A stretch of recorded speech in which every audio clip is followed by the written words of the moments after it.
थोड़े दिन पहले बाजी अरूज ने बाबर आजम के ऊपर ये इल्ज़ाम लगाया कि भाई बाबर आजम वो बंदा है जिसने पाकिस्तान के अंदर फ्लैट पिचेस बनाई थी और जिसकी वजह से पाकिस्तान की आज ये वाली हालत है।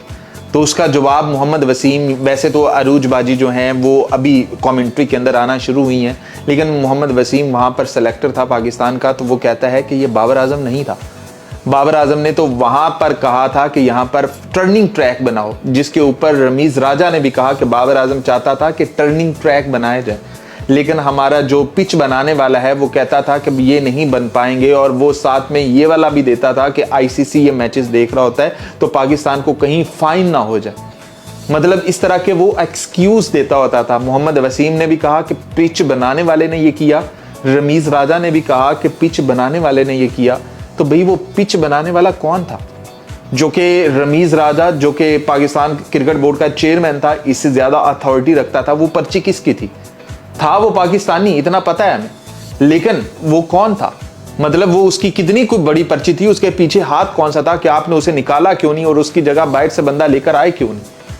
कि बांग्लादेश हमसे अच्छी पिचेस बना सकता है, बांग्लादेश टर्निंग पिचेस बना सकता है अपने फास्ट बॉलर्स को बनाने के लिए, वो यहाँ पर टर्निंग पिच रेडी कर सकता है अपने बैटर्स को स्किलफुल बनाने के लिए, कि अगर आपकी बॉल टर्न हो रही होगी जैसे कि सीना कंट्रीज के अंदर होती है, तो फिर ही आपके बैटर्स थोड़ा सा स्किलफुल होंगे, फिर ही वो मूव होती हुई बॉल को खेल पाएंगे। तो अगर बांग्लादेश ये कर सकता है, बांग्लादेश ये रेडी कर सकता है पिचेस, वो ग्रीन पिचेस रेडी कर सकता है, तो हमारे यहाँ क्यों नहीं हुई? जब Babar Azam as a captain आपसे कह रहा है कि भी मुझे टर्निंग पिचेस चाहिए, रमीज राजा, उसके ऊपर रमीज राजा का बयान आया कि बाबर आजम चाहता था कि भाई टर्निंग पिचेस आए, स्लो पिचेस भी बनाओ, टर्निंग पिचेस भी बनाओ, ये बाबर आजम की रिक्वायरमेंट थी। उसके बाद जो पाकिस्तान का सिलेक्टर है वो भी ये कह रहा है कि जी बाबर आजम ने कभी फ्लैट पिचेस का नहीं कहा, हमेशा बाबर आजम ने टर्निंग पिचेस का कहा है कि भाई फास्ट बॉलिंग के लिए टर्निंग पिचेस बनाए जाए। लेकिन हमारा जो पिच बनाने वाला है वो नाकिस था, वो नहीं बना पाया, और ये सारी की सारी जिम्मेदारी उसकी है, और उसी ने ही पाकिस्तान के लिए ये फ्लैट पिचेस तैयार की थी। तो बाजी अरूज, ये रमीज राजा से ज्यादा आपको इल्म है या फिर ये मोहम्मद वसीम से ज्यादा आपको इल्म है? इसलिए कहते हैं कि जब किसी के ऊपर इल्जाम लगाया जा रहा हो ना, तो इसकी तहकीक जरूर कर लेनी चाहिए। आप तो वहां पर बैठकर ये बोल गई, और उसके ऊपर बाबर आजम के ऊपर क्या तनकीद हो रही है कि फ्लैट पिचेस के ऊपर अपने सबसे ज्यादा रन बनाने के लिए इसने किया, पाकिस्तान के बॉलर्स का बेड़ा गर्क इसने किया। तो आप बताओ कि पाकिस्तान की इस फ्लैट पिचेस के ऊपर क्या वो सिर्फ बाबर के लिए रेडी होती थी? आपके बाकी के किधर है प्लेयर?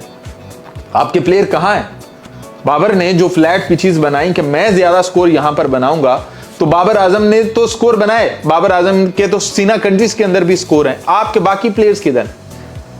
तो पाकिस्तान अगर टर्निंग पिचेस बनाता, अपने थोड़ा सा मीर हमजा जैसे ये जो बॉलर हैं इनको सही से यूटिलाइज करता, इनकी जो रिवर्स स्विंग, जो पाकिस्तान के पास से एक चीज थी जिससे दुनिया ने सीखा कि पाकिस्तानी कैसे रिवर्स स्विंग करते हैं, कैसे ये बॉल बनाते हैं, एक साइड जो है ये रगड़ते रहते हैं, एक साइड ये रफ रखते हैं और ये फिर रिवर्स स्विंग करते हैं। तो पाकिस्तान से पूरी दुनिया ने सीखा, और पाकिस्तान के ये वाले बॉलर उससे बिल्कुल ही, इनको आइडिया ही नहीं है कि यार ये पाकिस्तान के अंदर ये भी हो सकता है, पाकिस्तान के अंदर ये भी किया जा सकता है, पाकिस्तानी बॉलर्स भी ये कर सकते हैं। तो आपको ये बताया है कि बांग्लादेश के पास 7 फास्ट बॉलर हैं, पाकिस्तान के पास भागते हुए स्पिनर हैं कोई 3-4, उसके अलावा पाकिस्तान के पास एक भी फास्ट बॉलर नहीं है, और ये पीछे आने भी नहीं दे रहे। ये पीछे घुमा के, ये अभी जो नेशनल चैंपियंस कप हुआ था इसके अंदर भी यही जो बॉलर है ना, यही खेल रहे थे, कोई नए बॉलर ये लेकर भी नहीं है। वो जो शाहनवाज धानी वगैरह, इन्होंने यहीं तरसते रहना है, इन्होंने यहीं पर ये इसी इंतजार में रहना है कि यार कभी हमारी भी सुनी जाएगी, इन्होंने इसी इंतजार में रहना है।